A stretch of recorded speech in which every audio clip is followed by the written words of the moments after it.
Assalamualaikum warahmatullahi wabarakatuh. Selamat pagi dan salam sejahtera untuk kita semua. Pertama-tama yang kami hormati Dekan Fakultas Ilmu Sosial dan Ilmu Politik, Bapak Dr. Valesa Munabari, PhD.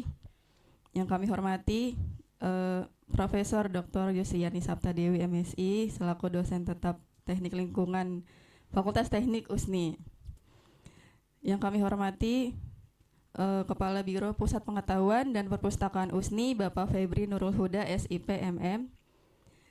Yang kami hormati kepada Bapak Ibu dosen Tenaga Kependidikan Universitas Satya Negara Indonesia, serta narasumber kita hari ini Bapak Dr. Ahmad Budiman Sudarsono, MIKOM. Dan yang terakhir, serta seluruh peserta, baik hadir yang secara langsung offline di perpustakaan maupun yang melalui Zoom. Puji syukur marilah kita panjatkan kehadirat Allah Subhanahu wa Ta'ala, karena atas rahmat dan karunia-Nya kita dapat berkumpul dalam acara bedah buku yang berjudul Politik Perempuan, Perempuan Berpolitik, karya Bapak Dr. Ahmad Budiman Sudarsono, MIKOM, dalam tema Membangun Kesetaraan, Meneguhkan Peran Perempuan dalam Demokrasi.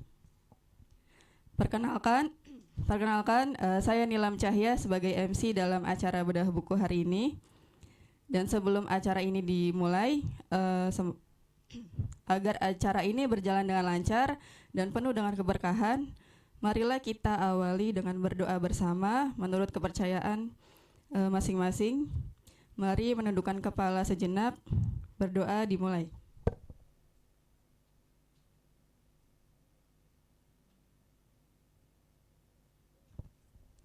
Berdoa selesai.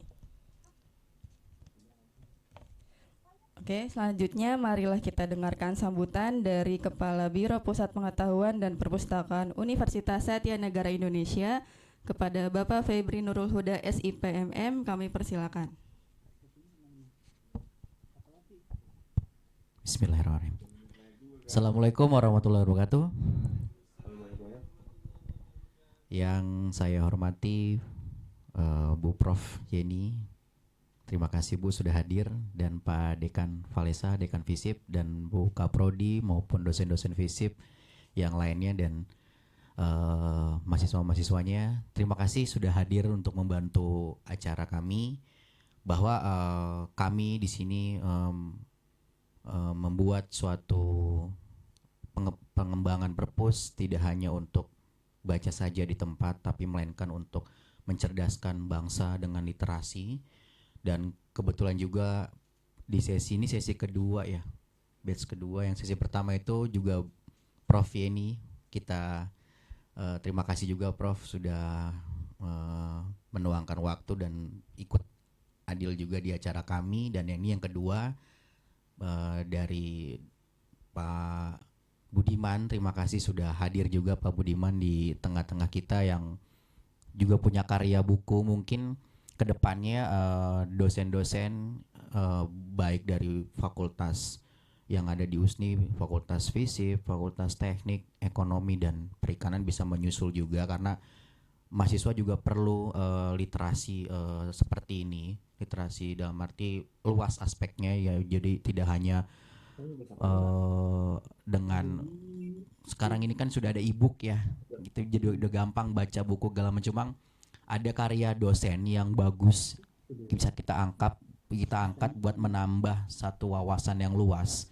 Jadi kedepannya ini acara tidak hanya stuck di sini saja, Prof dan Pak Dekan ya, dan Bu Kaprodi dan yang lainnya. Jadi kedepannya kami juga mempunyai acara-acara selanjutnya.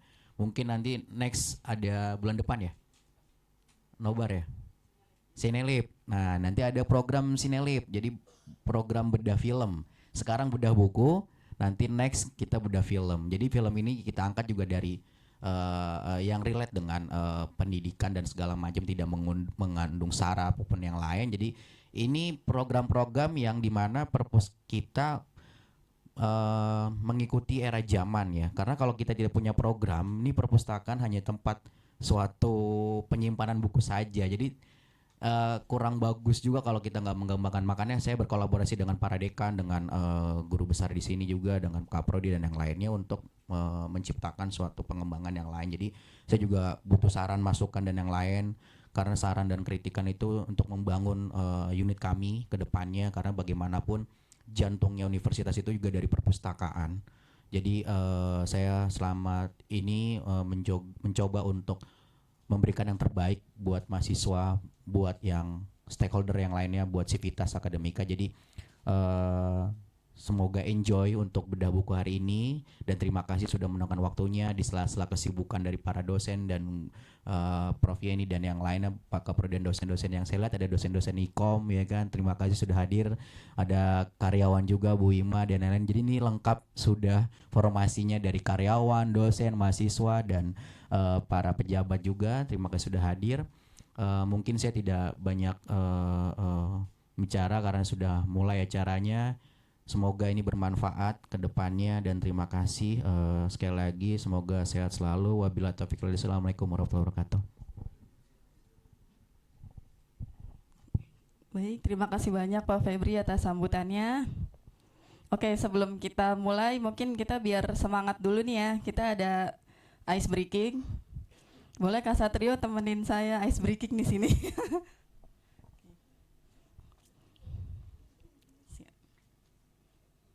Udah.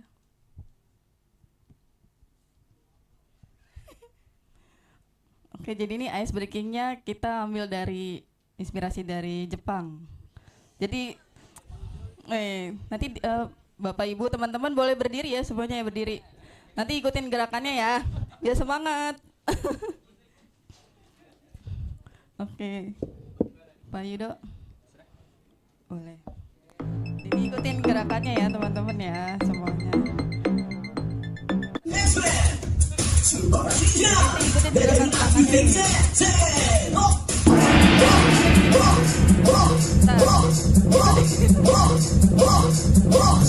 Nah ini kayak lagi motong timun sebenarnya. Lagi palu. Oke, ganti tangannya kayak lagi tarik.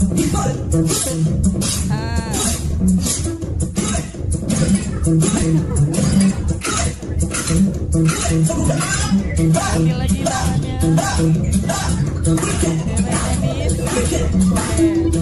Nyiram air. Oke,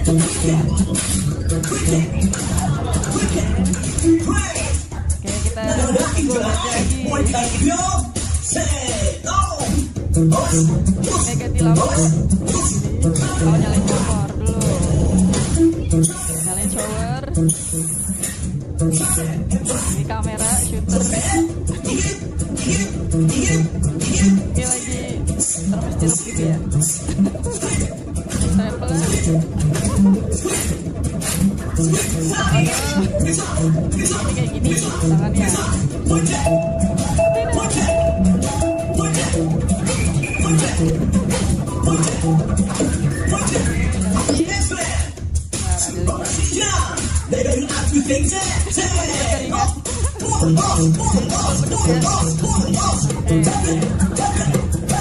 Boleh temennya punggungnya.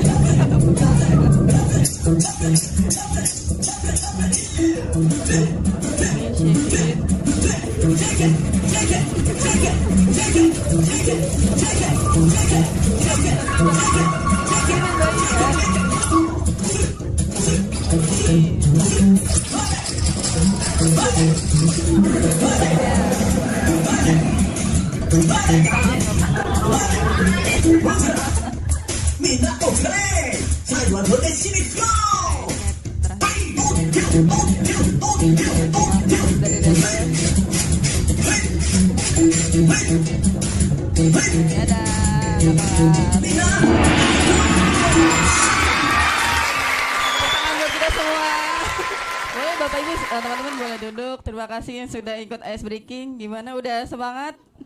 Semangat. Yang ada masih ada makanannya boleh sambil dicemil-cemil sambil kita tunggu ke acara intinya.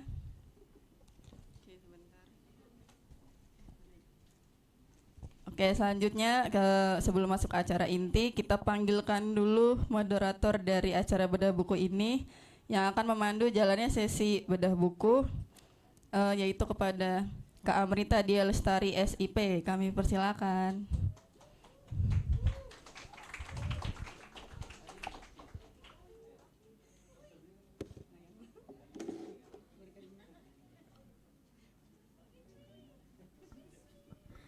Oke, baik. Terima kasih kepada MC yang telah mempersilahkan saya untuk berdiri di depan untuk memandu acara pada pagi hari ini. Tadi gimana ice breakingnya, udah seru banget belum? Seru, udah pada ini dong, jadi relax ya kan? Udah siap buat ngikut acara pada pagi hari ini? Siap. Oke, tapi sebelum kita berbincang-bincang dengan narasumber kita, dimohon untuk berdiri kembali karena mengingat pada hari ini itu tanggal 28 Oktober. Nah, kalau 28 Oktober itu hari apa sih Bapak Ibu dan adik-adik semua? Sumpah Pemuda. Oh, Selasa. Iya, Selasa ya. Sumpah Pemuda. Oke, jadi para hadirin dimohon berdiri karena kita akan menyanyikan lagu Bangun Pemudi Pemuda.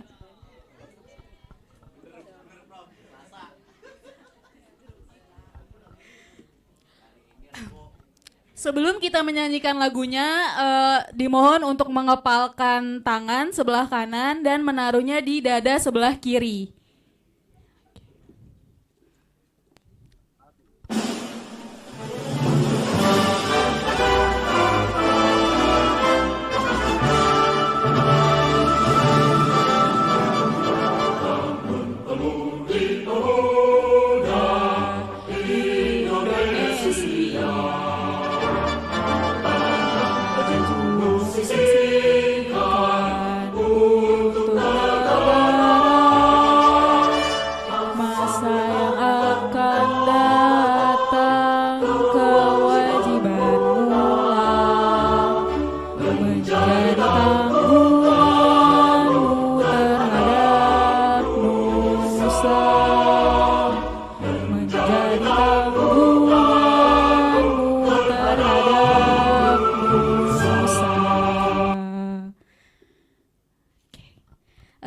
Para hadirin diserahkan duduk kembali.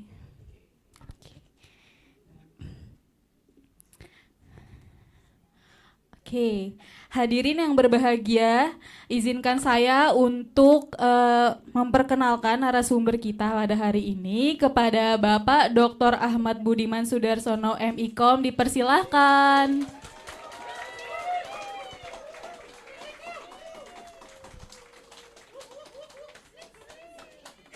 Banyak loh Pak ini fansnya. Boleh dipersilahkan duduk Bapak. Oke. Gimana Bapak kabarnya? Alhamdulillah baik, senang banget hari ini banyak yang hadir baik offline ataupun online. Luar biasa, terima kasih buat Perpustakaan USNI. Oke. Izinkan saya untuk membacakan CV singkat dari beliau. Sebelumnya udah pada kenal dong ya Pak, yang biasa disebut Pak Budiman. Ya, kenal dong, kenal. Belum, oh berarti kenalan lagi Pak, kenalan. Oke, Bapak Dr. Ahmad Budiman Sudarsono MIKOM yang biasa kita sapa itu yaitu Pak Budiman. Pak Budiman ini lahir di Jakarta 5 Mei 1985. Nah ini nomor telepon dari Pak Budiman.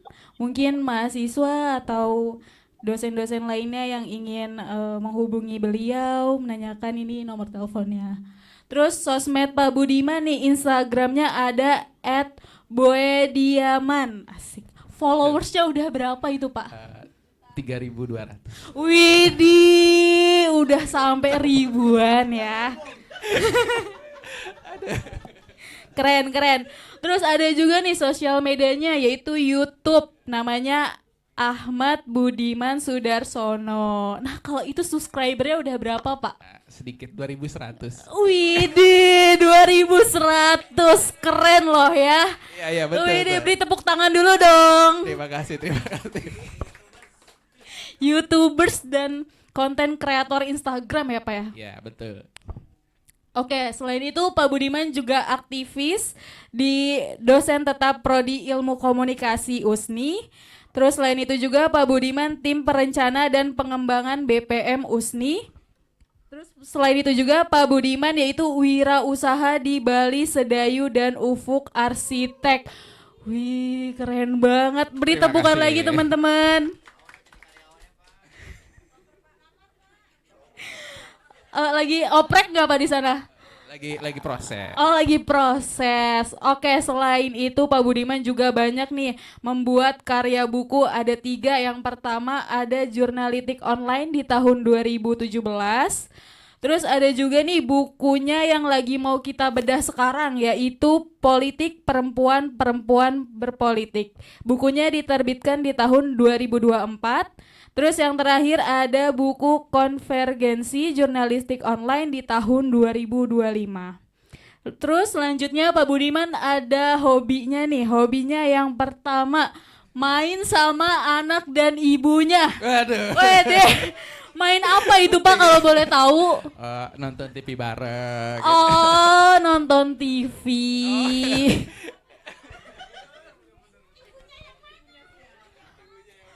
Ibunya satu kan ya? Aduh, bahaya deh ditulis deh.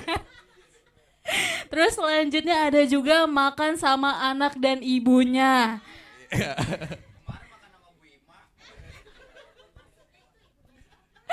Ibunya dari anak-anak dong ya Pak, betul. Bisa dipercepat gak harus sudah Oh hobi. ya, oke. Tanpa menunggu lama, tanpa berpanjang lebar, marilah kita sambut narasumber kita untuk menyampaikan pemaparan mengenai buku Politik Perempuan Perempuan Berpolitik. Kepada Pak Budiman dipersilahkan. Oke, terima kasih. Izin berdiri ya. Oke, bismillahirrahmanirrahim. Assalamualaikum warahmatullahi wabarakatuh. Oke, yang saya hormati Dekan Fakultas Ilmu Sosial dan Ilmu Politik, Dr. Fahlesa Munabari PhD. Terima kasih loh Pak udah hadir. Profesor Yeni sudah hadir. Ini adalah inspirasi saya gitu ya. Terus juga tadi ada Bu Inaya sebagai Kaprodi Ilmu Komunikasi dan teman-teman dosen ilmu komunikasi yang di belakang hadir, terutama dosen-dosen FISIP juga hadir, terus teman-teman mahasiswa yang sudah hadir. Ini luar biasa.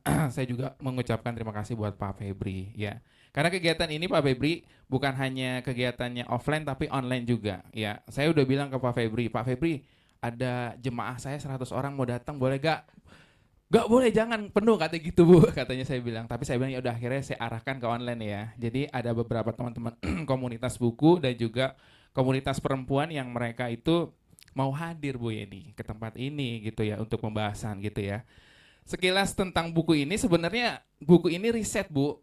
Dulu saya pernah jadi seorang jurnalis tahun 2009. Ya 2009, terus majalah saya itu membahas tema tentang perempuan. Ya, politik perempuan di anggota DPR RI. Ya, jadi ini buku betul-betul riset hasil wawancara dengan tokoh perempuan, anggota DPR RI yang perempuan, semua tentang perempuan hadir di si buku ini.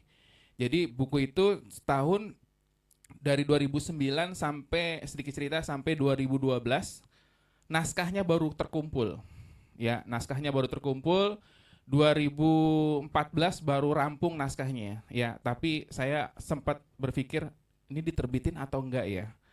Tapi syukur alhamdulillah ada salah satu dosen juga penerbit buku juga, terus dia bilang, kenapa bukunya nggak diterbitkan? Saya bilang, boleh free gak? Ya free, gratis kok, gratis kata. Akhirnya diterbitkan di 2025 di KSP namanya kalau nggak salah, kurang lebih nama penerbitnya itu ya. Itu adalah cerita tentang bahwa ini benar-benar murni riset tentang politik perempuan. Tapi sedikit saya lupa tentang buku ini karena lama banget gitu ya. Tapi nanti kalau misalnya saya lupa, mungkin Bu Yeni bisa bantu, Bapak Ibu yang ada di sini juga bisa bantu ya.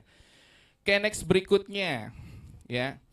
Ini ada pepatah yang mengatakan bahwa menulis buku lah maka kamu akan dikenal oleh dunia ya. Jadi kalau misalnya saya nggak terkenal nih gitu ya, saya pengen terkenal. Caranya gimana? Caranya adalah produktif menulis buku.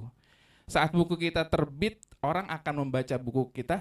Pertanyaan, siapa ya Ahmad Budiman Sudarsono? Mereka akan mengenal, ya. Itu adalah salah satu obsesi saya, walaupun saya tidak dikenal oleh publik, minimal saya punya karya yang bisa saya banggakan, terutama untuk fakultas saya, untuk prodi saya, dan juga untuk Universitas Satya Negara Indonesia. Itu adalah satu hal yang saya harapkan seperti itu ya. Oke. Lalu berikutnya, ini adalah edisi buku. Edisi buku 2017, jurnalistik online. Buku ini juga alhamdulillah free diterbitkan oleh Pustaka Mandiri ya 2017 ya, sharing keuntungan ya. Saya cuma dapat 30% dari hasil penjualan ya. Tapi sedihnya saya cek di Gramedia tidak ada, tapi di online-nya banyak banget. Ya, di Shopee banyak gitu. Jadi saya bingung mengarahkan mahasiswa saat mahasiswa menanyakan, "Pak, saya pengen membeli bukunya di mana ya?" Akhirnya saya bilang Shopee aja deh. Pas dibeli ternyata hasilnya bajakan. Ya, itu yang membuat saya agak miris. Wah, nih udah dari 2017 kok saya nggak dapat royalti. Jadi royalti terakhir itu saya cuma dapat 320.000 dari penerbit. Selebihnya saya tidak pernah dapat. Ya, karena adanya yang namanya Shopee online ataupun yang online itu jualnya di sana, gitu ya. Sayang banget gitu ya. Saya cek penerbitnya nggak ada penerbitnya di online. Ya, tapi buku-buku itu terbit di online dijual dengan harga yang relatif murah, kualitasnya kurang baik. Jadi saya khawatir pembacanya pun akan bosan melihat kualitas dari kertasnya. Lalu berikutnya yang kedua ini yang akan kita bahas, politik perempuan berpolitik. Nanti akan saya cerita bagaimana ya yang saya ingat aja gitu ya. Saya senang banget menulis buku ini. Terus yang berikutnya adalah 2025 baru banget terbit ya. Konvergensi jurnalisme online ya, ini tidak bisa didapatkan di Gramedia, tapi penerbit bilang, "Pak, bisa diarahkan orang-orang yang ingin membeli itu dengan cara membaca. Dengan membaca mereka nanti akan membayar cost-nya," kata gitu. Nanti kita ada cost sharing gitu ya. Makanya saya tadi diminta ngirim rekening. Nah, makanya saya bilang ini kelebihan kalau kita menulis buku. Selain kita dapat ilmu yang kita tuliskan, dibaca banyak orang, selain itu juga kita dapat keuntungan. Ya, anggap aja lah investasi jangka panjang. Ya, kita nggak tahu nih tiba-tiba nanti ada royalti uang masuk, kita nggak pernah tahu. Nah, ini adalah buku.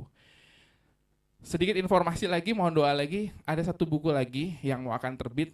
Tadinya saya mau terbitkan di Desember ini. Terus teman-teman saya, teman-teman diskusi saya, Bu Fitri, Bu Helen bilang jangan deket-deket, sayang kumnya. Kalau bisa per 1 semester aja katanya. Oh ya udah, berarti saya terbitkan nanti setelah semester depan.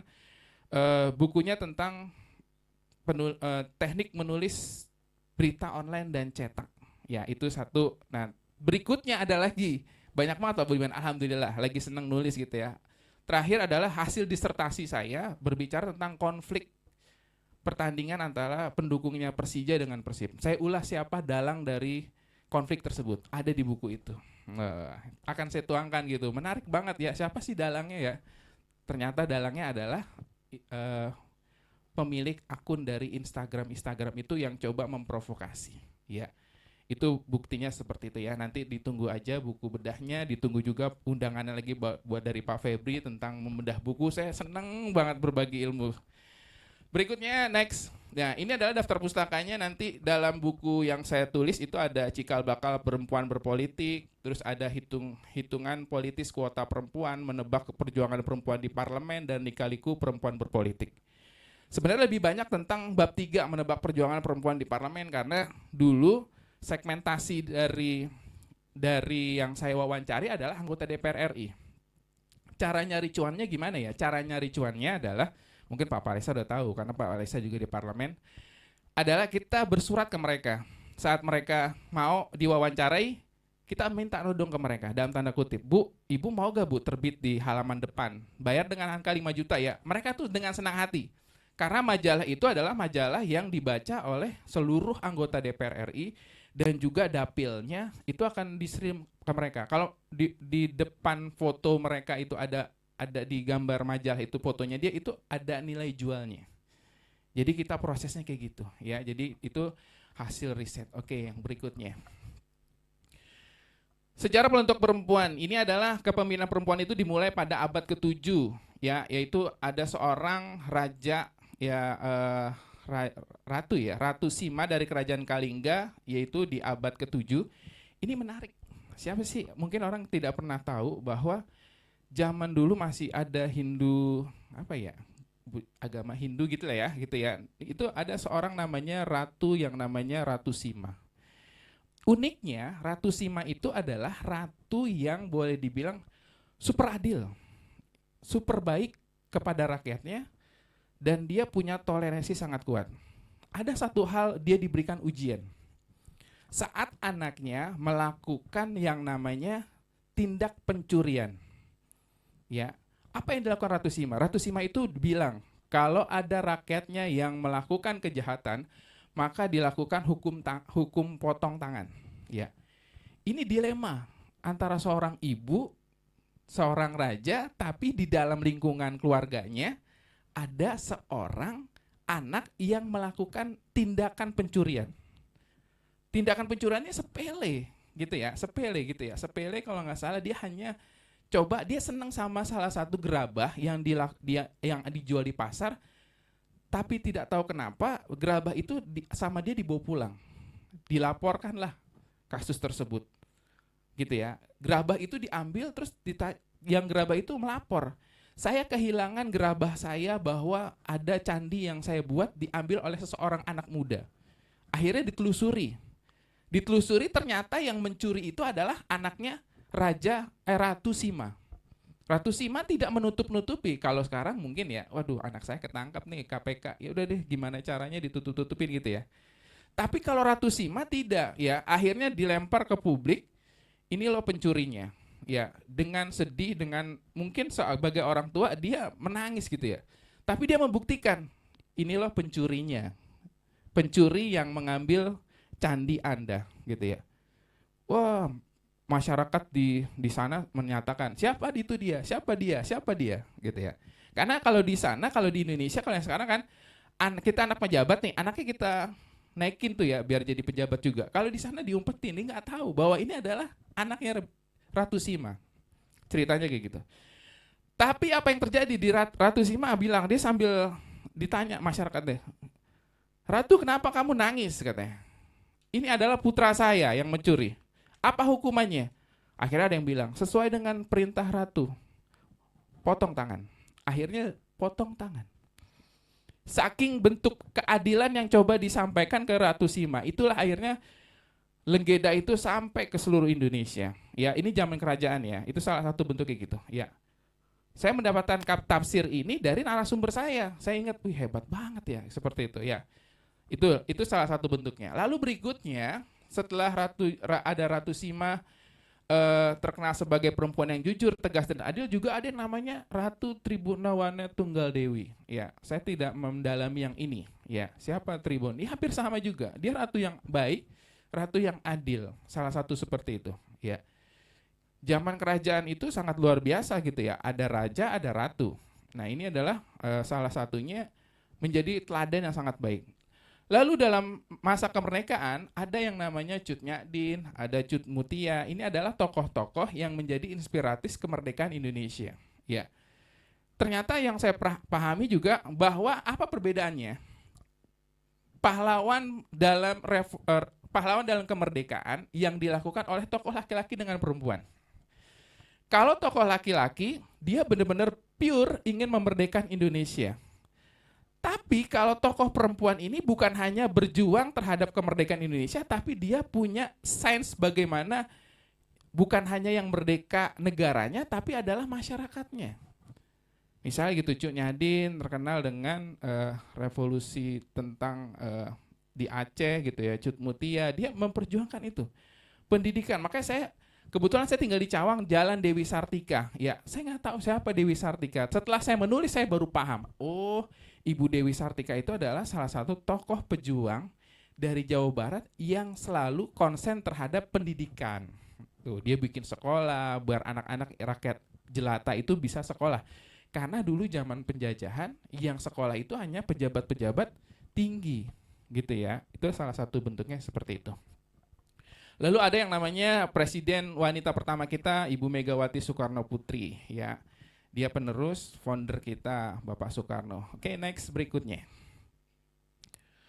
Lalu begini adalah mengenal perjuangan perempuan berpolitik, ya. Ini ada beberapa hal, ya. Saya izin membaca karena yang ini saya riset langsung, ya. Tahun 1990 ada gerakan perempuan dan sosialis Jerman yang menuntut hak pilih dalam pemilu. Jadi gerakan pertama kali pemilu perempuan itu pada tahun 1990.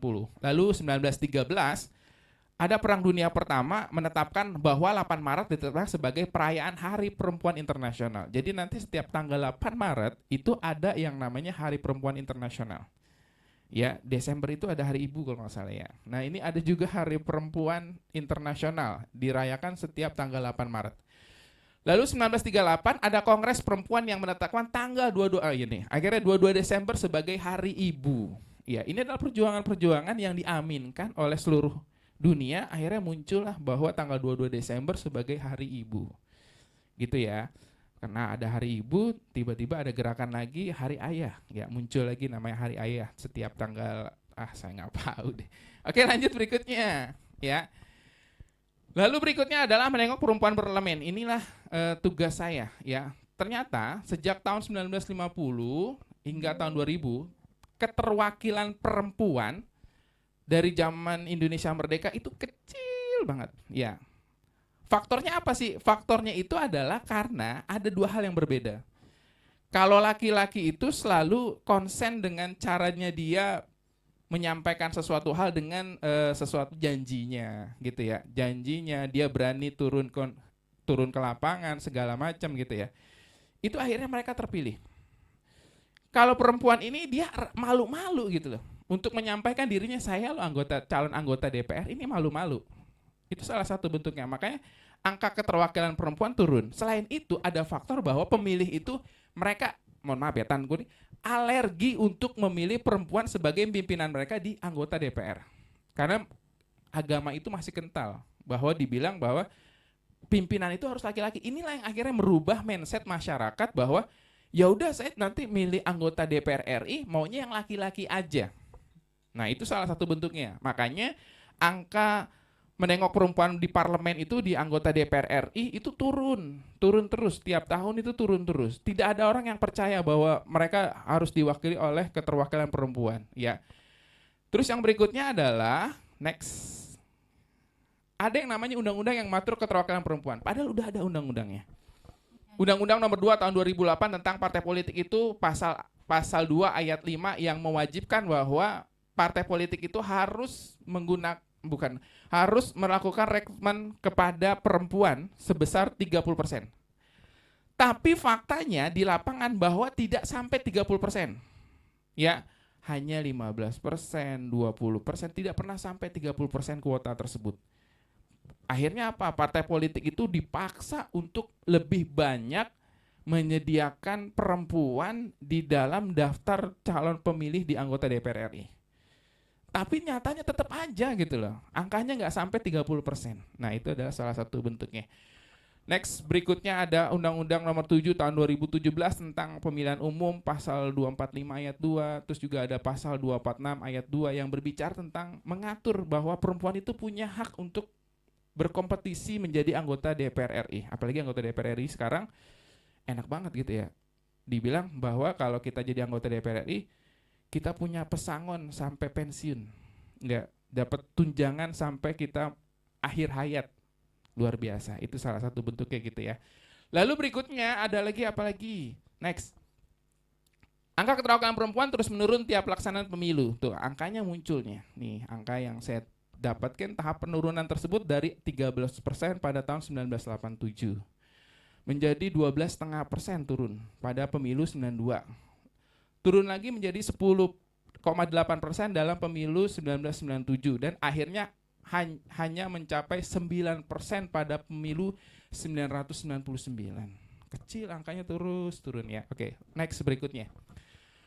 Ternyata 2024 titik awal kepercayaan publik diwakili oleh perempuan ya. Karena sering banget dibohongi masyarakatnya oleh kaum laki-laki, akhirnya mereka sudah mulai, perempuan itu mulai berani tampil. Ya, karena banyak sering tampil di publik, akhirnya orang mulai ngerasa, ih cocok nih kayaknya ya keterwakilan. Perempuan diisi oleh orang-orang yang punya intelektual tinggi. Itu salah satu bentuknya gitu. Jadi tahun 2024 mulai publik mulai banyak diwakili ya. Angkanya mulai cenderung naik ya, menempatkan perempuan sebanyak 101 orang atau 13,36 naik dari 2,1%. Naiknya luar biasa. Signifikan ya, karena ada apa? Ada sering tampil. Makanya saya bilang kalau pengen terkenal, sering tampil di media. Tapi sekarang media gitu ya, kalau mau tampil di media bayar. Ya, jangan salah ya, saya kasih tahu ini. Jadi kalau kita tampil di media itu sebetulnya mereka itu di awal bayar. Mereka investasi supaya terkenal. Itu salah satu bentuk kayak gitu. Ya. Lalu next berikutnya. Ini adalah politisi perempuan yang suaranya lantang. Ya, ada Rieke Diah Pitaloka, dia adalah salah satu isunya konsen aja tentang buruh. Memperjuangkan buruh aja ya. Kalau misalnya ada apa, pokoknya buruh dia konsen di situ. Ya, makanya bersyukur banget dia, ya.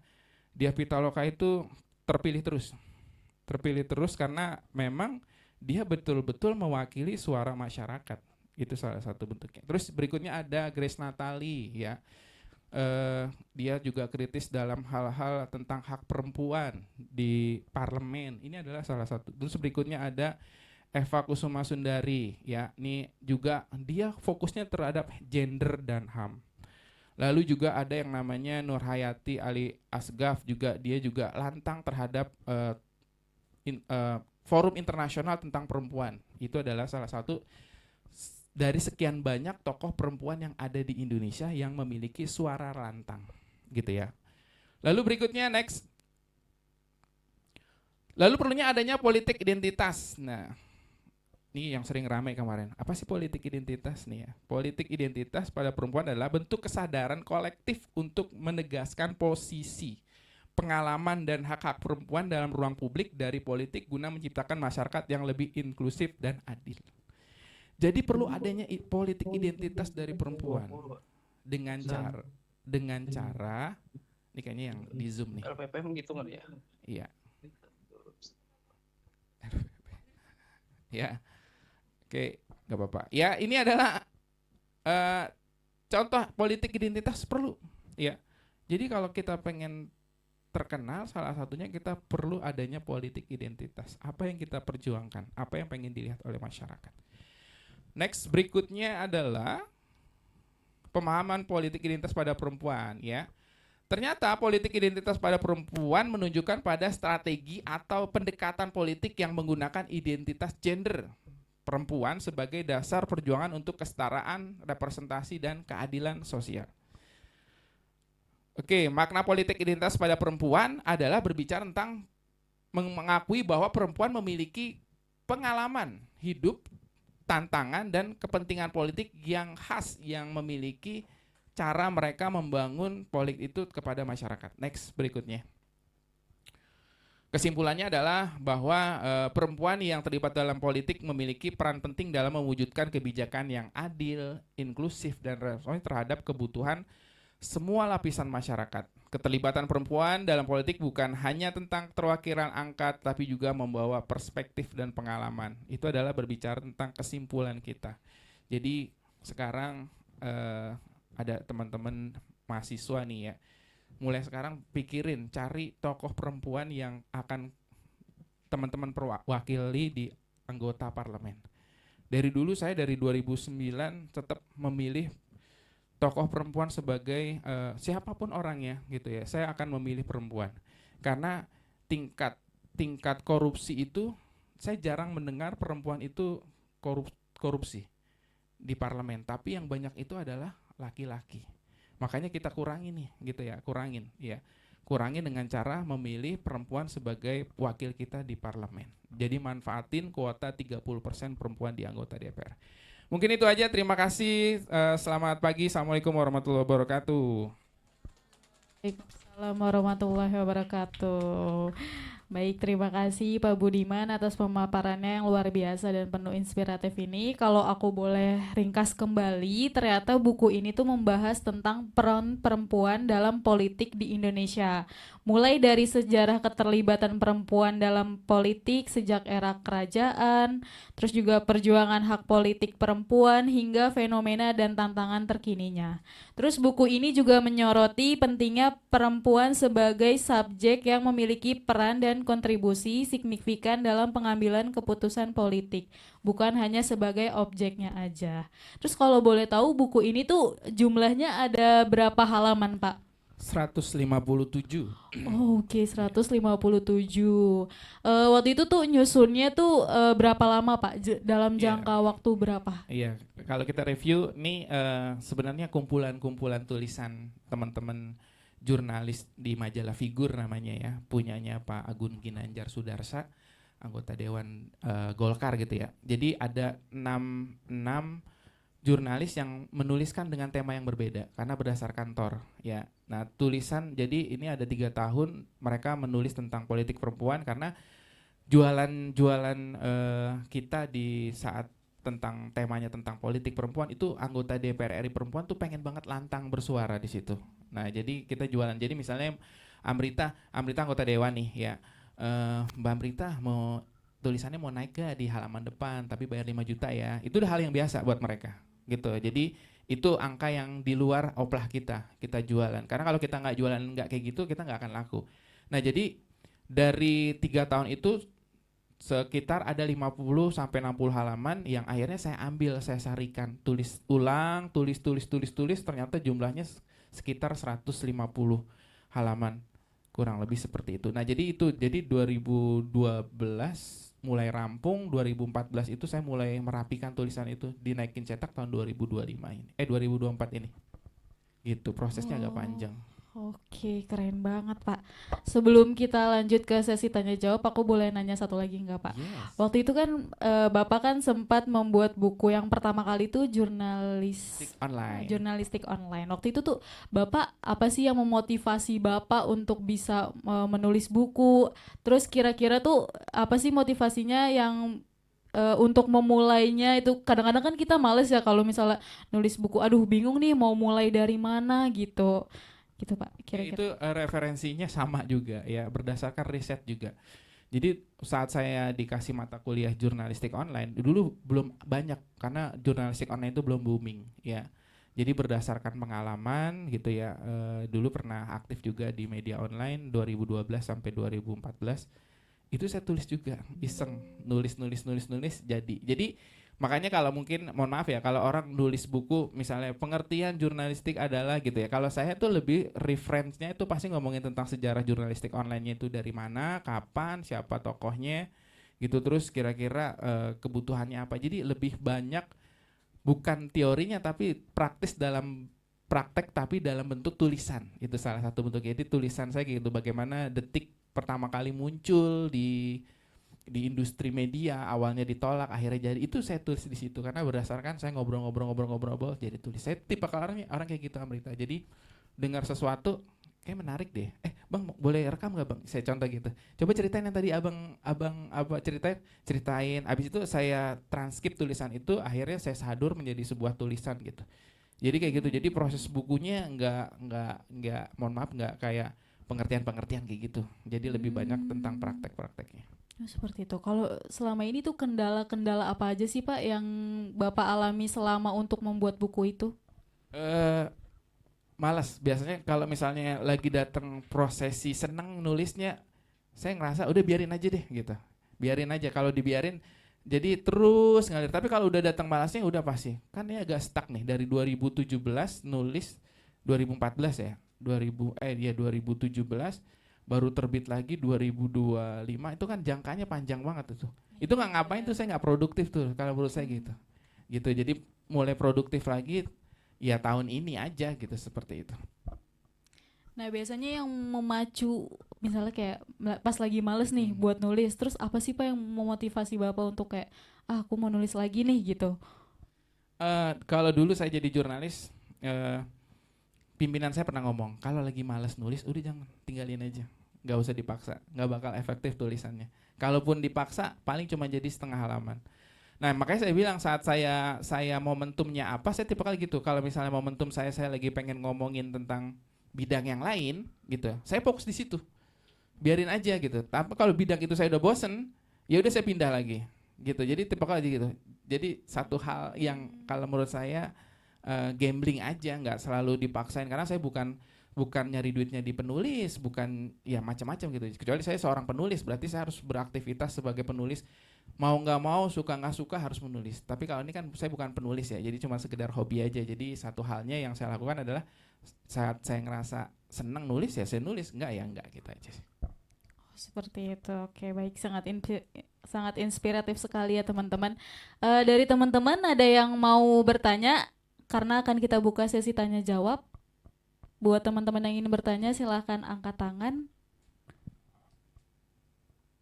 Kayaknya senang di Nina Bobo ya, ya buku tentang sejarah, jadi senang. Oh ya benar. Oh tuh. Oh, dari Bu Yeni. Oke. Baik, memancing ya. Assalamualaikum warahmatullahi wabarakatuh. Waalaikumsalam Salam warahmatullahi sejahtera wabarakatuh. untuk semuanya. Pertama-tama saya terima kasih pada perpustakaan yang sangat luar biasa selalu membuat acara-acara surprise. Pak Febri dan Mbak Amrita, Mbak Nilam, Mas Yudo, Mas Satrio, and the gang lah pokoknya hebat. Dan yang kedua, appreciate buat adikku tersayang Pak Budiman. Tepuk tangan dong buat saya. Iyalah. Penting itu. Anak muda inspiratif, geng milenial seperti itu. Selalu saya katakan jangan takut untuk menjadi seorang intelektual dengan berbagai menulis pendapat dan lain-lain. Jangan takut untuk menjadi intelektual, itu saja. Yang saya ingin mungkin surhat ya. Iya, Bu. Jadi tadi yang dikatakan adalah politik di parlemen. Sementara perempuan ini juga bisa berpolitik di kehidupan sehari-hari. Betul. Mungkin untuk adik-adik yang baru di sini, bahwa USNI ini pernah mempunyai rektor perempuan yang pertama. Betul. Tepuk tangan dong buat Prot Yeni ini ya, rektor pertama nih. Ya, kebetulan saya menjadi rektor perempuan pertama Betul, setelah 28 tahun USNI. Nah, gitu. Meskipun itu tadi kepercayaan publik pada perempuan itu masih sekian. Bahkan di RT saya suara perempuan itu jarang didengar. Bahkan untuk usul nutup gerbang klaster itu pun suara perempuan tidak didengar seperti itu. Nah, jadi mungkin yang ingin saya tanyakan kepada adikku tersayang ini, kira-kira strategi apa sih untuk meningkatkan kepercayaan publik pada perempuan? Padahal perempuan ini juga punya potensi yang luar biasa loh. Seperti kanselir Jerman juga dulu perempuan, mungkin sekarang udah ganti. Bahkan negara Amerika pun belum pernah punya presiden perempuan, kalah sama Indonesia. Indonesia punya Ratu Sima dan yang lain-lain seperti itu. Jadi inilah yang terjadi. Ataukah itu karena budaya bahwa perempuan menjadi nomor kesekian seperti itu?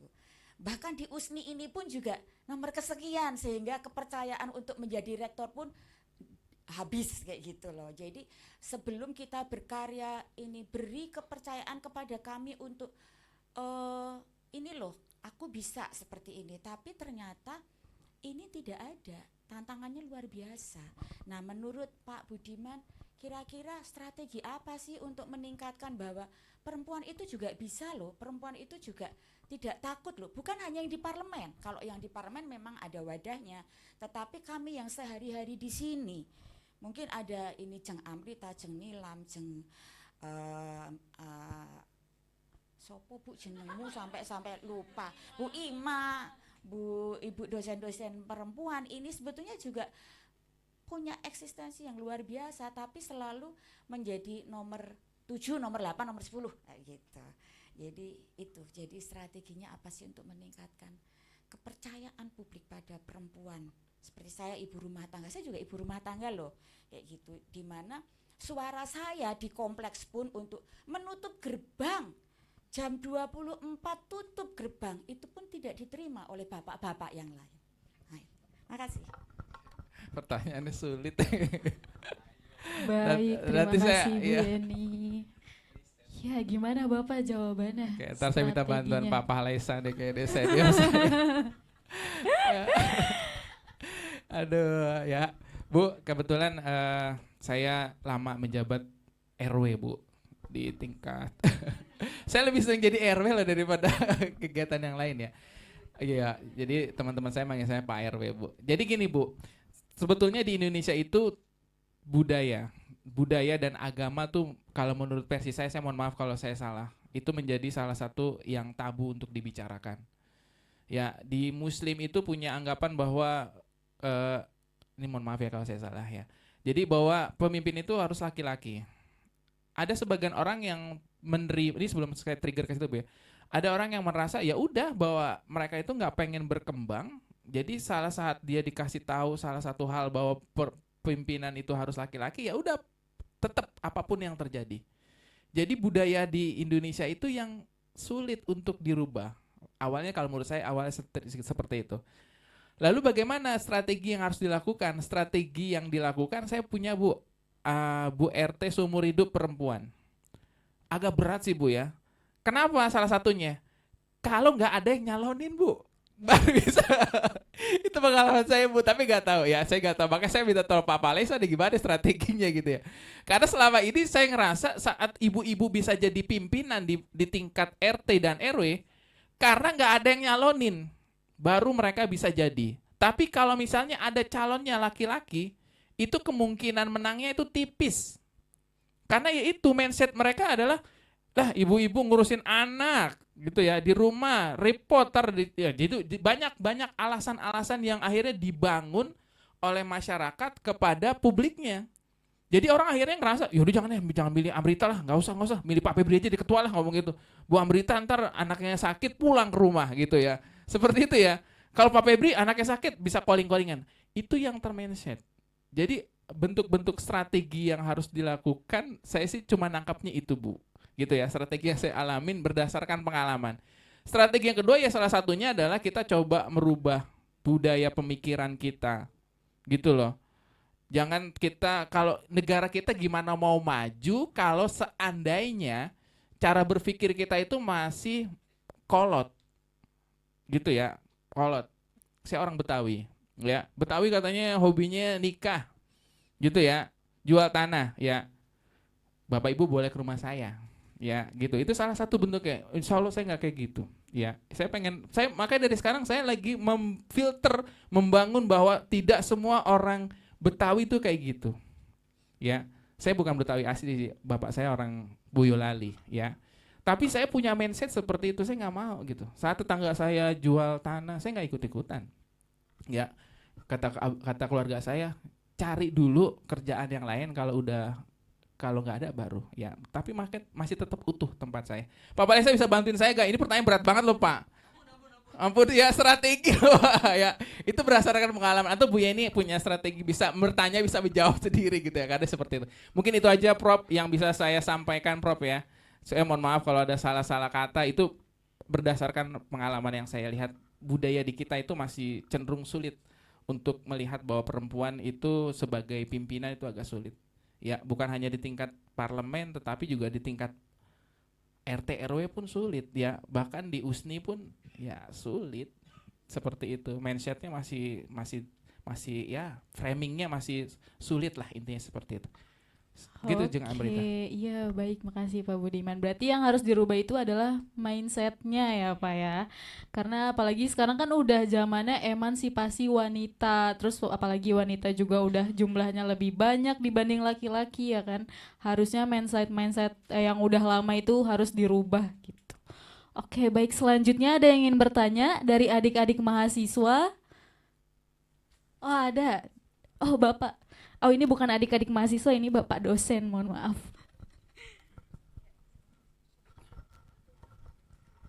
Oke, terima kasih Pak Budiman dan Bapak Ibu, ada Prof Yeni, Pak Dekan, Pak Walesa dan Kaprodikom. Di sini saya memberikan masukan ya tentang perempuan gender ini. Sebenarnya Iya, Pak. peluang untuk menjadi anggota DPR itu untuk wanita sangat tinggi sekali. Gitu ya. Kenapa saya katakan sangat tinggi sekali? Karena di setiap mengajukan calon, para caleg ketua partai itu minimal 30% wanita. Ya.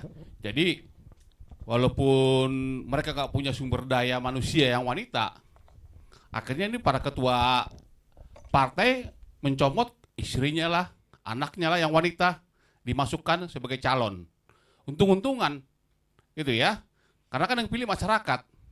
Dan akhirnya bisa terbukti itu lebih dari sekitar 20% saat ini anggota DPR yang sana wanita.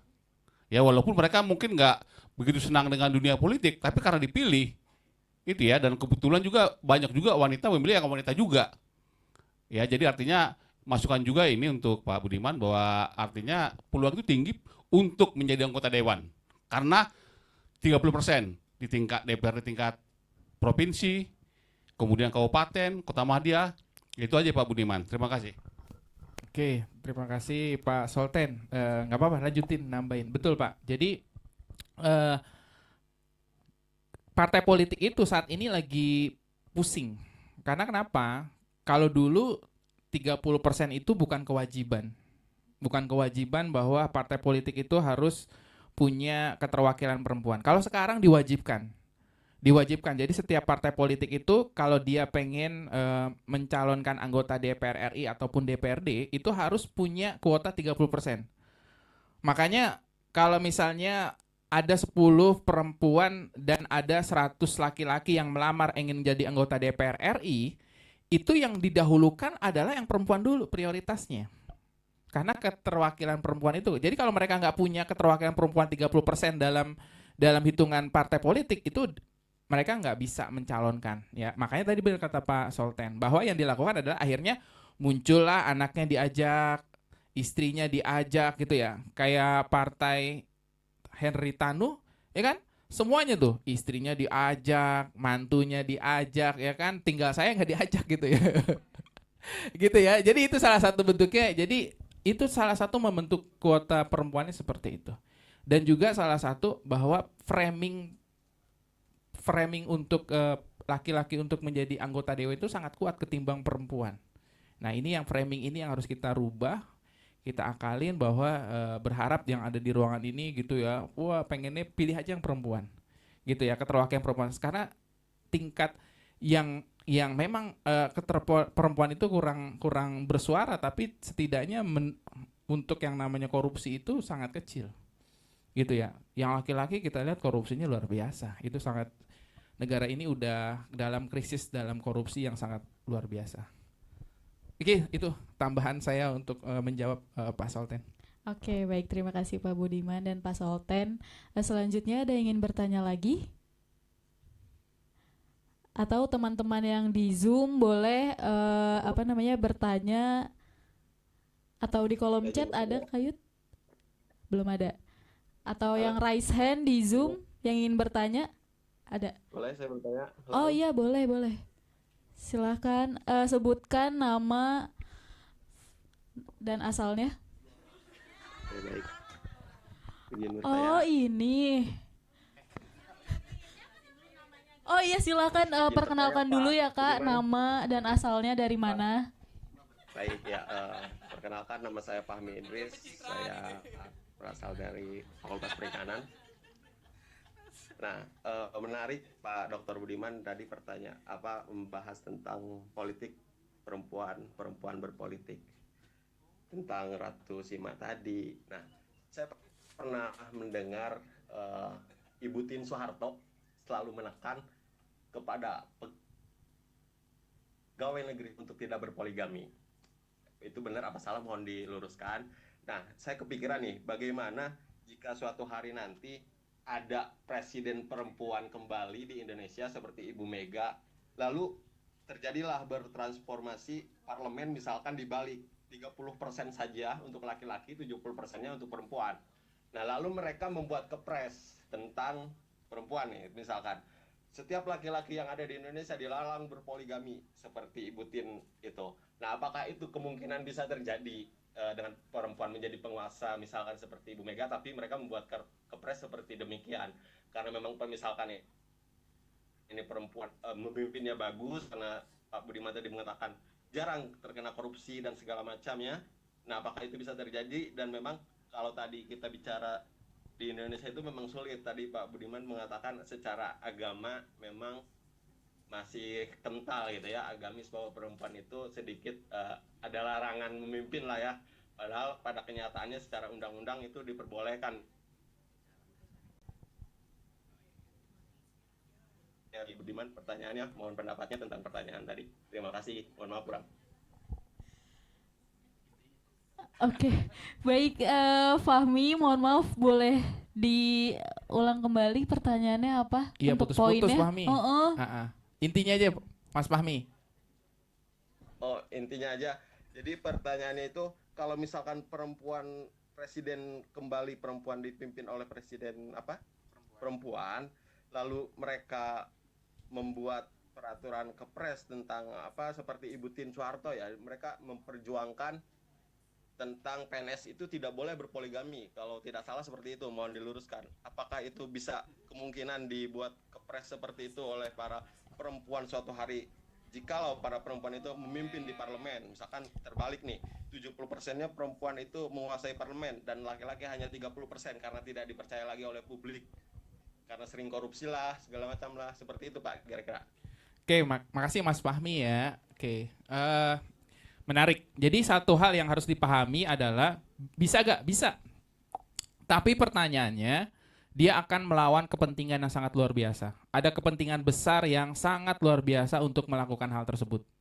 Contohnya, mungkin kita kalau misalnya merhatiin berita, ada yang namanya undang-undang perampasan aset buat koruptor. Sampai saat ini di prolegnas itu belum jadi-jadi. Pertanyaannya kenapa? Karena ada kepentingan orang-orang besar yang khawatir kalau seandainya perampasan ini benar-benar terjadi. Gitu ya. Padahal ini digaungkan udah lama gitu loh. Sampai saat ini belum jadi undang-undang tersebut. Sebetulnya kalau undang-undang tersebut jadi, disahkan, diambil oleh pimpinan tertinggi misalnya presiden, ini kan enak nih KPK ngambil. Contoh dulu ya, Mas Fahmi ya. Ini enak gitu perampasannya, ya. Berapa banyak orang-orang di zamannya dulu di era Orde Baru yang memiliki kekayaan sangat luar biasa. Itu bisa ditarik oleh negara. Tapi kan ditahan nih. Ada kepentingan besar yang sangat di Indonesia tuh seperti itu. Ya. Lalu pertanyaannya kalau misalnya 70% laki-laki dibalik menjadi 30%, wah, saya yakin dimakzulkan seorang pimpinan presiden kalau melakukan itu. Itu kalau menurut saya kayak gitu. Karena apa? Di sini luar biasa. Ya, sampai-sampai dibilang yang tadi saya balik ke undang-undang perampasan negara, kan dibalikin sama anggota parlemennya. Saya sih oke-oke aja bikin undang-undangnya, cuman partai politiknya, pimpinan partai politiknya setuju atau tidak katanya. Nah, ini yang jadi berat. Akhirnya sampai sekarang undang-undang perampasan aset negara sampai saat ini belum sama sekali terwujud gitu ya. Nah, seperti itu. Jadi termasuk ada langkah-langkah yang kalau menurut tidak memberatkan beberapa orang, ini kayaknya aman-aman aja bisa dilakukan. Tapi kalau misalnya sudah merugikan banyak orang, wah bahaya ya. Pasti tidak akan pernah bisa terjadi. Inilah Indonesia gitu ya. Menjadi pejabat di Indonesia, menjadi presiden di Indonesia tuh bingung mau ngambil langkah A, dimusuhin gitu ya. Misalnya contoh nih ya, yang terbaru ya. Mungkin teman-teman kalau yang main Instagram tahu Pak Purbaya ya. Bagaimana sekarang ini udah mulai muncul nih gitu ya, netizen yang coba mencari-cari celah kekurangannya kayak apa ya, dibenturkan ini, dibenturkan itu ya, padahal niatnya baik gitu lah. Gitu ya. Untungnya sekarang udah ada yang namanya media sosial Instagram. Jadi dukungan itu deras mengalir. Kalau dulu tidak ada sosial media, kita kenceng dikit udah pasti dipanggil ke istana ya. Jangan keras-keras katanya. Bukan bapak aja yang ditegur, saya yang ditegur gitu ya. Ini saya presiden misalnya gitu ya. Nah, itu ada salah satu bentuk seperti itu Mas Fahmi kalau menurut saya ya. Jadi bisa gak? Bisa. Tapi kepentingan di balik itu yang juga luar biasa besar. Terima kasih. Oke, baik. Terima kasih Pak Budiman dan Fahmi. Ada yang ingin bertanya kembali? Dari mahasiswa USNI? Mahasiswanya ada yang ingin bertanya? Oh, nggak ada Pak, kayaknya udah pada paham semua kali ya. Ada yang ingin bertanya? Oh, ada. Oh, Bu, yang mana dulu nih? Oh, Bu Ima dulu kali ya, kita mulai dari perempuan dulu ya Pak. Izin ya Pak Burhan.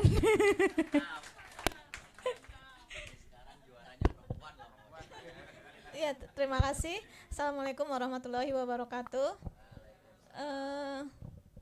Apa singkat saja? Tadi sepertinya apa saya yang tidak menyimak, apa kurang menyimak, butuh waktu berapa lama untuk menulis buku yang sekarang lagi dibedah ini gitu ya. Kemudian bagaimana caranya membagi waktu? Tadi kan di profil ada dijelaskan bermain sama anak dan ibunya gitu ya, makan bersama anak dan, nah itu bagaimana membagi waktu untuk saat menulis, karena tadi sempat Pak Budiman mengatakan saatnya lagi mau nulis gitu. Nah saya bingung pada saat lagi mau nulis tapi lagi sedang bermain bersama anak, itu bagaimana gitu, apakah ditinggalin anaknya terus kita nulis gitu. Itu aja, terima kasih. Assalamualaikum warahmatullahi wabarakatuh. Pokoknya kalau anak minta main kalah semua Bu. Waalaikumsalam. Ya semua saya tinggal. Ya pokoknya pokoknya anak nomor 1 lah gitu ya. Jadi pertanyaannya, ada waktu yang harusnya waktunya saya istirahat, saya hilangkan.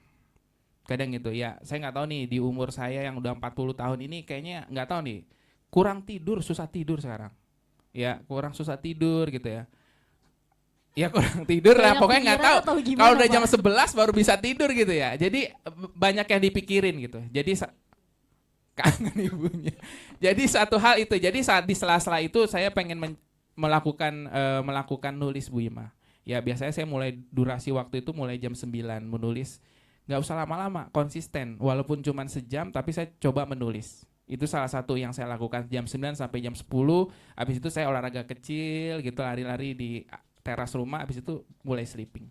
Itu yang saya lakukan. Jadi kayak gitu. Kalau nulis bukunya ya sehari pokoknya rutin 1 jam 1 kali. 1 jam sehari maksudnya. Dan waktunya itu bisa, makanya kalau misalnya lagi panjang bisa nulisnya lebih panjang ya nggak apa-apa. Paling lama nulis buku itu paling lama itu yang kemarin riset buku politik perempuan hampir 3 tahun karena ngumpulin bahan. Tapi kalau misalnya saya udah punya bahan 3 bulan juga udah selesai. Itu tinggal ngerapin aja, tinggal baca, oh ini bahasanya kurang nih, saya sadur lagi gitu. Makanya soalnya pimpinan redaksi dulu ngomong, penulis yang baik adalah penulis yang bisa mengedit tulisannya sendiri. Sampai sekarang saya ingat terus. Makanya kalau mahasiswa saya ajarin gitu ya, nak, kalau ngajar ya, penulis yang baik adalah penulis yang bisa mengedit tulisannya sendiri. Jurnalis pun kayak gitu. Gitu. Oke. Selesai ya itu 3 bulan. Yang buku ini politik perempuan lama. Dari bahannya 2009 sampai 2012, dirapi ini 2014. Gitu. Lumayan lama juga ya Pak ya. Oke, selanjutnya Pak Burhan. Oke, baik, tes. Assalamualaikum warahmatullahi wabarakatuh. Waalaikumsalam warahmatullahi wabarakatuh. Pak Dr. Budiman, saya mau menanyakan tentang bukunya ini Pak. Ini kan buku yang bagus sekali Pak, buku yang sangat menarik. Saya juga termasuk orang yang sangat setuju dengan kesetaraan gender atau tentang politik perempuan ini gitu. Cuman ini ada beberapa pertanyaan yang saya ajukan Pak dalam menulis buku ini, dalam melakukan riset. Itu kan ada beberapa pertimbangan antara pribadi gitu kan, kemudian dengan riset. Sorry, maksudnya pribadi yang diriset gitu. Nah, menurut Pak Budiman ini bagaimana sih pandangan pembagian kerja di dalam urusan pribadi atau dalam hal ini urusan rumah, perempuan yang dalam hal ini sebagai wanita karir dengan pekerjaannya, itu yang pertama. Yang kedua, kemudian hak perempuan untuk berkarir atau bekerja di ruang publik ini sudah baik atau tidak ya, di dalam buku ini sudah dijabarkan bagaimana hak perempuan untuk berkarir di ruang publik. Kemudian yang selanjutnya menyambung juga bahwa ini adalah bagaimana sih seharusnya perempuan dalam memimpin? Bagaimana cara dia di keluarga maupun di ranah publik? Apakah riset ini ditanyakan ke orang yang diinterview atau bagaimana itu jawabannya? Baik, mungkin itu. Terima kasih. Oke, terima kasih Pak Burhan. Saya pikir mau nanya undang-undang. Takut saya diundang. Ya, yang pertama, alhamdulillah syukur istri saya di rumah aja, Pak Burhan. Ya, saya tidak melarang dia beraktivitas, tapi alhamdulillah dia mau di rumah aja, gitu ya, ngurus anak. Terus yang kedua, apakah tadi pertanyaannya banyak perempuan sudah berkecimpung di ini ditanyakan dalam riset tersebut. Jadi teknik penulisan yang saya tulis ini biasanya dalam jurnalis itu ada yang nama TOR, Turn of Reference. Ya, TOR itu adalah kira-kira tema-tema yang akan dibahas, gitu ya, tema-tema yang akan dibahas, gitu ya. Kebetulan tidak menyangkut ke arah sana, gitu ya. Jadi nggak menyangkut ke arah sana, jadi tidak ditulis dalam buku ini. Buku ini adalah kumpulan tulisan, jadi saya pindahkan majalah figur setebal 60 halaman, gitu ya. Saya tulis ulang, gitu. Ada 3 edisi yang akhirnya jadi buku ini. Jadi sebenarnya buku ini bukan murni tulisan saya, tapi murni tulisan teman-teman jurnalis. Cuman lagi itu saya pernah ngomong sebelum tutup 2012. Saya izin ke senior saya, Kanda izin ya. Ini kira-kira saya boleh gak tulisan-tulisan Kanda yang ada di sini saya tulis saya jadi buku? Boleh dengan senang hati. Dia bilang daripada majalah figur udah tutup terus tidak ada orang yang membaca, itu adalah salah satu bentuknya kayak gitu. Nah, itu yang pengalaman saya jadi gitu. Lalu bagaimana tentang emansipasi perempuan saat ini gitu ya? Menurut saya hal-hal yang wajar gitu ya. Hal-hal yang wajar kalau perempuan itu bekerja gitu ya. Asal dia bisa melakukan pembagian tugasnya antara di rumah dan juga di kantor gitu. Tidak ada larangan. Undang-undangnya itu juga akan melarang. Bahkan hasil psikotes yang dilakukan ternyata pekerja perempuan itu jauh lebih rapi, lebih punya loyalitas ketimbang laki-laki. Makanya sekarang perkantoran itu kalau melakukan interview, surveinya adalah banyakkan wanita yang bekerja. Makanya laki-lakinya jadi Gojek. Itu salah satu bercanda ya. Itu salah satu gitu. Emang itu fakta, ya. Faktanya seperti itu. Jadi banyakkan perempuan itu lebih dominan bekerja di kantor daripada laki-lakinya gitu ya. Itu salah satu pandangan saya Pak Burhan, mohon maaf kalau saya salah gitu ya. Jadi itu 3 pertanyaan yang saya jawab dengan apa yang saya tahu. Terima kasih Pak Burhan. Baik, terima kasih Bapak. Selanjutnya ada yang ingin bertanya kembali? Atau udah cukup? Oh, ada lagi. Oh, panas ini. Ya, silakan Pak Ariel. Iya, terima kasih Mbak Brita. Saya nggak nanya undang-undang kok Pak Budiman. Jadi ya, Mas Ariel. Saya suka sekali judul bukunya karena saya membayangkan sebuah dunia yang tidak lagi tanda petik seksis, tapi ada laki-laki yang feminis pemikirannya gitu. Tapi menurut Pak Budiman sendiri yang bergelut dalam bidang ilmu komunikasi, pada akhirnya masih ada nggak sih tagline-tagline yang justru merendahkan perempuan itu sendiri? Karena ruang politik kita kan masih bising dengan ini, ruang publik kita masih bising. Contoh saja tadi, mohon maaf saya agak kurang sepakat antara pembagian kerja laki-laki dan perempuan. Kalaupun perempuan berkarir di luar, tapi dia juga punya tanggung jawab di dalam rumah, itu saya rasa hebatnya di perempuannya bukan di laki-lakinya gitu loh. Artinya mengapa ada sebuah pembagian kerja, ini kerja perempuan, ini kerja laki-laki. Toh juga cuci piring bisa dilakukan laki-laki gitu, nyuci baju juga bisa dilakukan laki-laki. Betul. Jadi, itu Pak. Itu yang mau kita tolakkan sekarang, sebuah pembagian kerja yang dasarnya dimulai dari laki-laki sendiri gitu loh, bukan dari perempuan sendiri. Nah, menurut Pak Budiman soal pembagian kerja itu apakah perlu kita radikalkan? Itu yang pertama. Yang kedua, tagline di dalam katakanlah media sosial yang justru merendahkan perempuan itu sebenarnya apa sih sekarang gitu? Karena jangan sampai di ruang maya dan ruang nyatanya juga perempuan itu justru direndahkan gitu. Bahasa sederhananya, apa sih ucapan-ucapan seksis yang ada di media sosial yang justru merendahkan perempuan? Kita mau beranjak dari sini kan Pak, supaya memulai laki-laki yang feminis, pola pikirnya dan juga kehidupan sehari-harinya begitu. Itu 2 pertanyaan saya, terima kasih. Oke, pertanyaannya saya minta tolong lagi Pak Palesa deh kayaknya. Bercanda ya Pak ya, guyon ya. Saya seneng loh Pak Palesa, semangat loh ya memperhatikan. Oke, yang saya pengen bilang adalah pertama, feminis itu ada 3 jenis, 3 macam kalau salah. Feminis apa, terus ada feminis radikal. Ya, feminis radikal itu karena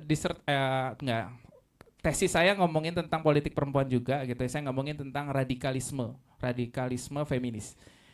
Bahkan radikal feminisme itu mengatakan kalau perlu laki-laki yang bekerja sama kami, bukan kami bekerja sama perempuan. Itu yang radikal sama sekali, ya. Sekarang pertanyaannya, negara kita ini bukan negara liberal, ya. Saat kita menggaungkan tentang ada gak keseimbangan antara pekerjaan ya? Sebetulnya balik lagi sih ke perempuannya. Maksudnya kalaupun dia pengen bilang ke suaminya pulang ke rumah nggak pengen nyuci lah segala macam, ya nggak apa-apa, nggak masalah. Kalau menurut saya itu ya untuk saat ini gitu ya. Misalnya contoh kecil deh, saya ngomongin orang lain, tapi ngomongin rumah tangga saya. Ya saya bilang ke istri saya, ya udah kalau kamu capek bayar laundry. Ada pembantu segala. Itu bisa dilakukan gitu ya. Karena kodratnya di Indonesia agak sulit selama masih, mohon maaf ya, kadar agama itu penting. Apalagi istri-istri soleha ini ya punya saya belain loh ya. Anak-anak soleh ini pengaminan yang mengatakan bahwa ridho suami adalah ridhonya istri. Itu yang menjadi, ya kalau istrinya ridho ya nggak apa-apa bekerja. Kalau nggak ridho ini yang repot, pasti jadi berantem. Itu salah satu bentuk kayak gitu. Tapi maka itu yang harus didiskusikan. Itu ya.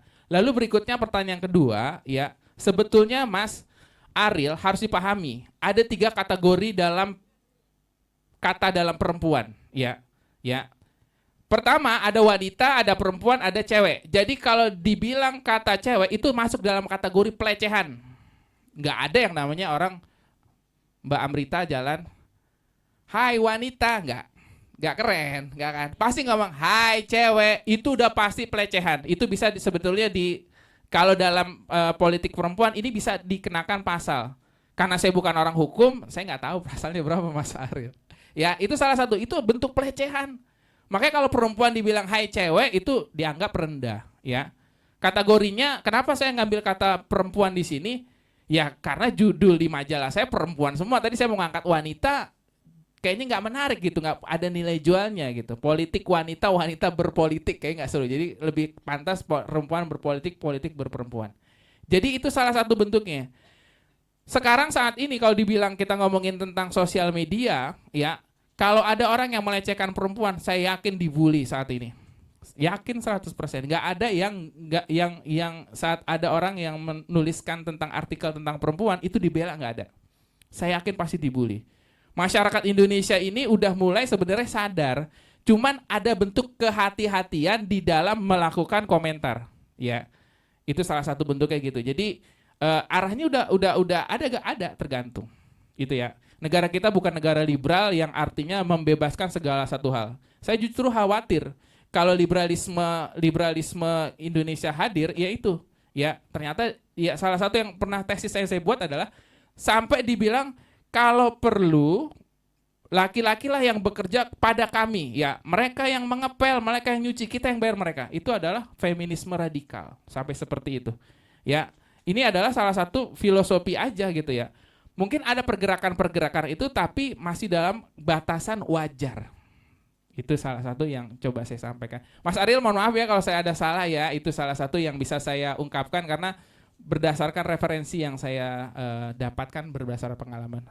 Oke. Oke, baik. Terima kasih Mas Ariel atas pertanyaannya. Selanjutnya ada yang ingin bertanya kembali? Mahasiswanya ada yang ingin bertanya? Nanti kalau yang bertanya akan dapat hadiah loh. Dapat nilai A kata dosennya kalau nanya. Kayaknya udah nggak ada yang bertanya lagi Pak. Oke, baik. saya akan tutup sesi pada kali ini. Semoga kegiatan bedah buku ini dapat memberikan inspirasi dan memperluas wawasan dan menjadi momentum bagi kita semua untuk terus menumbuhkan semangat literasi dan kesetaraan. Oke, saya sebelumnya ingin mengucapkan terima kasih kepada Pak Budiman atas materinya sangat luar biasa. Boleh beri tepukan untuk Pak Budiman? Oke, selanjutnya saya kembalikan ke Bu MC. Ya. Iya. Pak. Terima kasih. Duduk di situ. Duduk dulu aja. Oke, kita berikan aplaus sekali lagi buat Pak Budiman, untuk moderator Kak Amrita, dan untuk Bapak Ibu dan teman-teman yang udah bertanya lewat offline maupun dari Zoom. Oke, karena tadi sudah sesi diskusi juga, mungkin selain tadi tanya jawab, kita pengen tahu nih dari Bapak Ibu dan teman-teman tentang kesan pesannya mengikuti acara bedah buku. Mungkin ada yang mau sharing? Jadi bukan bertanya tapi lebih ke sharing soal acara ini. Pak Solten? Oke, silakan Pak.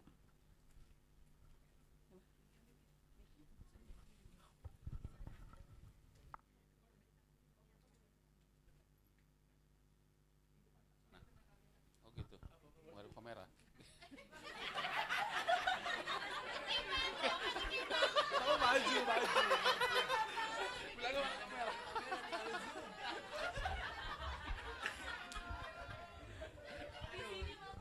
Oke lah ya. Ya, sini. Oke lah ya, jadi saya mengucapkan terima kasih kepada Dr. Ahmad Budiman ya. Dan juga para dosen dan para mahasiswi terutama ya. Jadi di sini tentang politik dan perempuan ini sebenarnya banyak peluang-peluang yang cukup tinggi untuk para wanita. Ya, untuk para perempuan ya. Para perempuan. Tadi seperti saya katakan tadi, untuk menjadi anggota dewan itu tinggi gitu ya. Karena dari 10 calon misalnya kan, itu harus 3 wanita. Kalau 2 ditolak.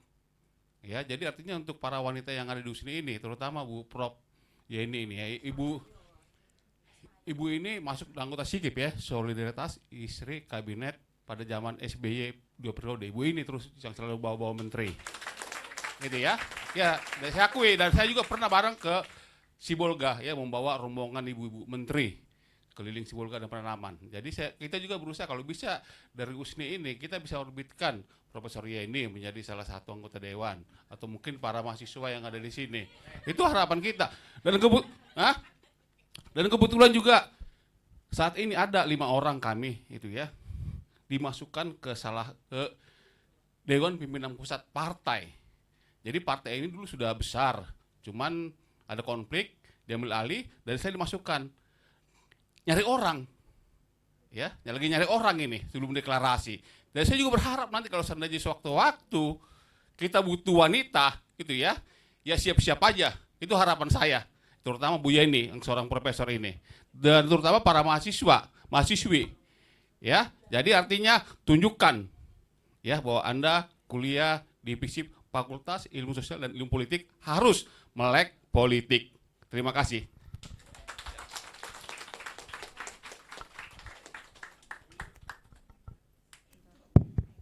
Terima kasih banyak Pak Solten atas kesan pesannya. Mungkin dari teman-teman mahasiswa-mahasiswi boleh yang mau sharing bisa maju ke depan.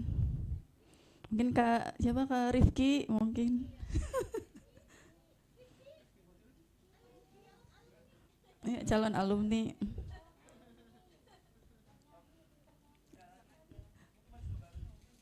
Oh iya, mahasiswa baru boleh.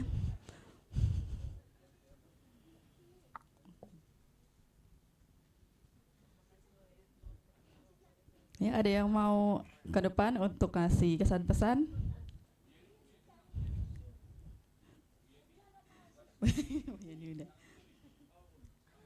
Oh, Rifki boleh. Oke, tepuk tangan buat Rifki. Terima kasih.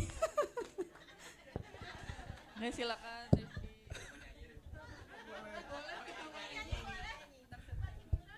Malu ke sana, ke kamera. Iya. Assalamualaikum warahmatullahi wabarakatuh. Udah jadi grogi kita. bapak-bapak ini. Sebelumnya terima kasih Bapak Budiman Sudarsono, Kakak Amrita juga dan Bapak Febri telah memberikan atau membuat acara untuk bedah buku yang dimana menambah literasi kita, menambah pengetahuan kita dan serta mahasiswa baru juga yang mungkin memang sebelumnya belum tahu kalau di USNI ini atau di Perpus ini suka membuat acara-acara seperti ini. Jadi kayak mungkin kedepannya semoga Bapak Budiman ataupun Ibu dosen yang lain bisa melakukan acara seperti ini lagi supaya menambah wawasan masyarakat USNI tentunya, terus juga menaikkan value yang dimana USNI itu kita tuh berpotensi juga kalau memang ada Ibu Profesor dan Bapak Budiman dan dosen-dosen yang lainnya kayak gitu yang lebih bagus lagi. Mungkin itu aja kali ya ibu-ibu, bapak-bapak. Nyanyi. Dibayar, Bu. Oke. Iya dong. Wabillahi taufiq wal hidayah. Wassalamualaikum warahmatullahi wabarakatuh. Terima kasih banyak untuk Kak Rifki. Oke, selanjutnya kita akan ada sesi penyerahan cindramata dari Kepala Biro Pusat Pengetahuan dan Perpustakaan USNI kepada narasumber kita. Kepada Pak Febri boleh ke depan, Pak Budiman juga. Bentar.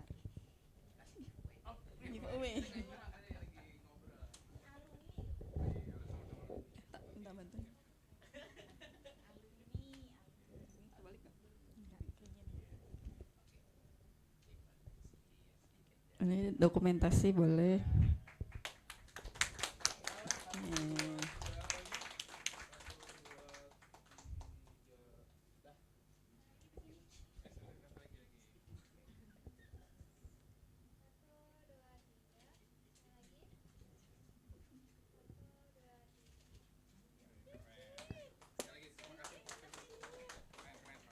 Oh ini ada lagi Pak.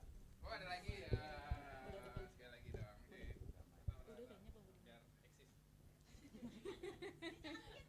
Gak boleh melek.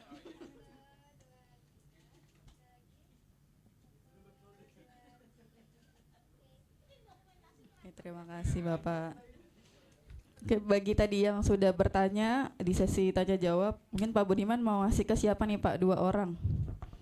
Ya Boleh pokoknya dipilih. 2 orang yang kalau saya bukan hanya penanya tapi aktif menyimak. Ya, yang pertama Prof Yeni. Oke, Oke. nanti kita panggil. Pak Alesa nggak nanya. Saya nanya Pak Ariel udah pulang ya Pak Burhan aja deh. Pak Ariel ada, Pak Ariel ada. Pak Ariel, saya ralat Pak Ariel. Karena ini tema wanita jadi wanita semua yang bedak deh ya. Bu Ima tadi nanya kan Bu ya. Iya. Oke, terima kasih banyak. Pak Ariel mohon maaf ya. Boleh, Prof Yedi dan Ibu Ima bisa ke depan.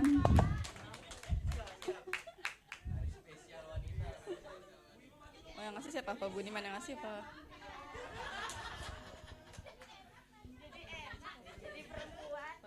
Oh, iya. Pak Febri maaf boleh ini lagi Pak maaf memberikan cendramata. Oke, dengan Prof Yeni. Rifki minta tolong.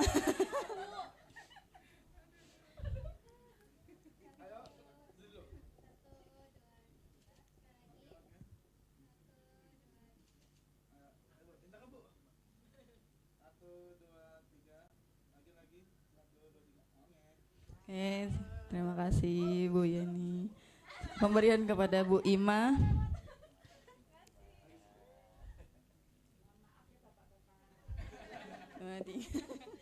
Suara harinya perempuan ya.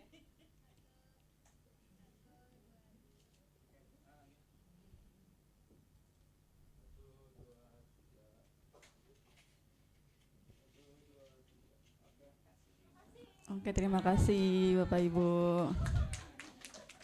Oke, ini sebelum acara berakhir kita foto dulu ya, mungkin sesi dokumentasi. Oke. Kalau maju di depan muat nggak ya? Nggak ya?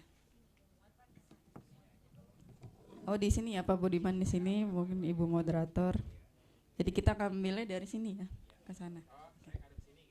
Ya boleh, boleh teman-teman yang di belakang agak majuan mungkin ya. Duduk boleh apa di tengah ya? Oh, di tengah aja ya? Di pepetin. Oh.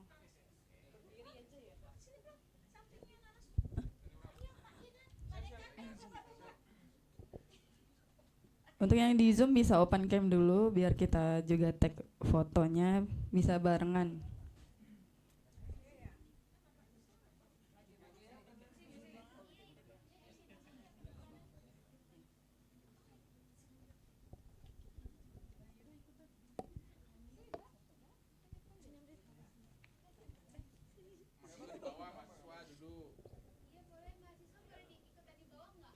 Oh, boleh, boleh. Iya, di ke depan boleh.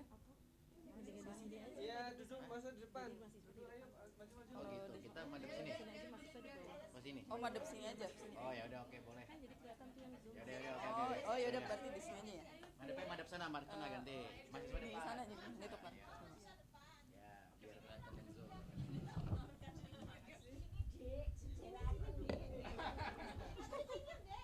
Ayo, Ibu MC, Ibu MC.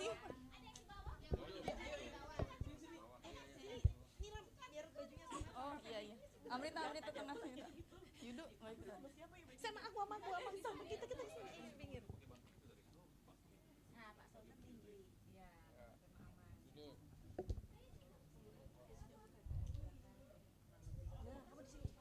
Ayo, teman-teman yang belum gabung boleh.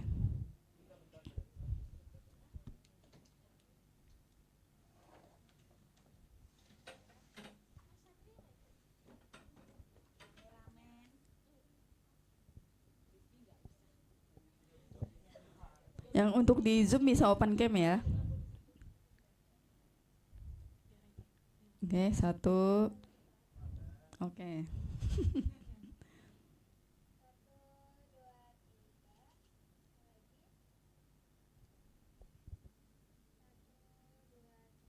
Salam literasi, hurufnya L tangan sebelah kanan, L.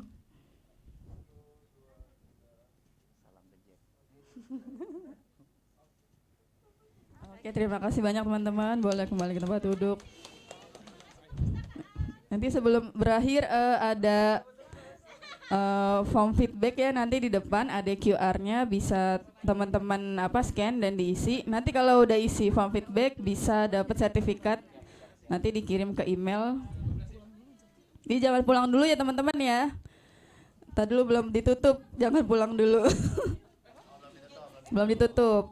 Nanti untuk yang di Zoom link absensi sudah kami share juga di kolom chat. Nanti mohon diisi supaya bisa dapat sertifikatnya. Oke, untuk QR feedbacknya, jadi nanti teman-teman dan Bapak Ibu kami minta tolong untuk diisi karena itu akan berguna untuk kegiatan bedah buku yang akan datang. Misalnya teman-teman mau request untuk bedah buku siapa yang menarik, yang inspiratif, yang berwawasan.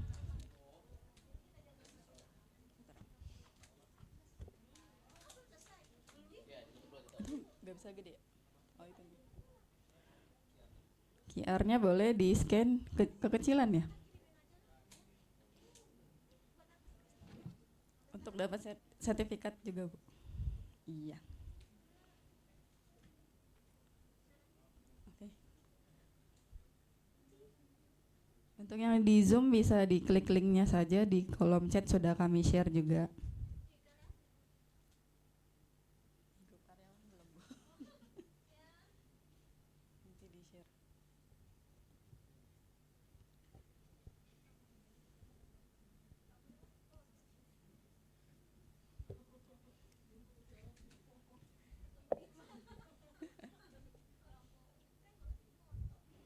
Oke, sambil diisi.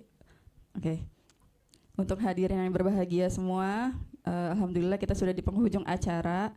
Kami mengucapkan terima kasih banyak atas kehadirannya dan waktunya, terutama kepada narasumber, moderator, panitia, dan seluruh peserta yang berpartisipasi, baik di offline maupun melalui Zoom. Semoga kegiatan ini akan tetap terus berjalan dan menambah wawasan serta menambah semangat literasi kita juga. Sampai jumpa di kegiatan berikutnya yang akan kami selenggarakan lagi di Perpustakaan USNI Kurang lebihnya mohon maaf. Saya sebagai MC pamit. Wassalamualaikum warahmatullahi wabarakatuh. Selamat siang dan terima kasih.